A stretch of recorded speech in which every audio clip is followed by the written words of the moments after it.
Hey, Dr. Troy here. I've had patients ask me, I've been diagnosed with occipital neuralgia. I've been visiting a chiropractor. It's helped quite a bit, but the migraines are still triggered when I move around too much, run, jump, etc.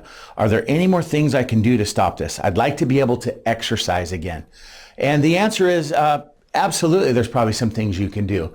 My theory or my thought would be, if you're getting adjusted, number one, is it upper cervical specific?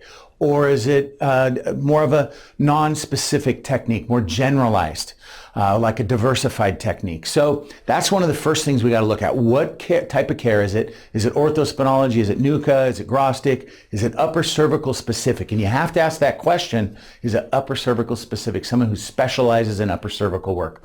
The other thing is we look at history. Maybe there's some history of trauma. There's ligaments that hold the first bone and the second bone together. They can have become unstable through an accident, through a trauma, through an injury to your head.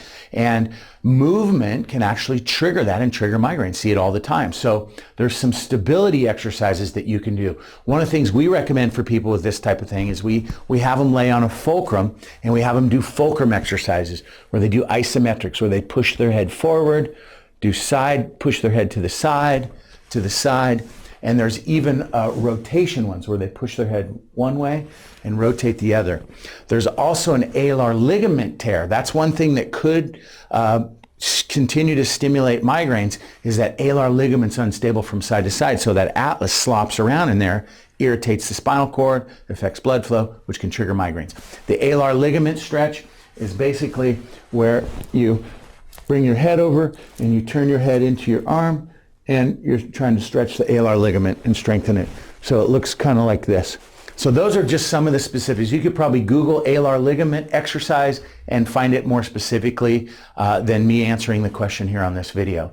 So absolutely, I definitely think there's more you can do, but you just have to dive in a little bit deeper on what your history's been and what specific chiropractic care you're getting delivered to you. Dr. Troy here on how can I exercise again when I get my migraines flared up when I move around.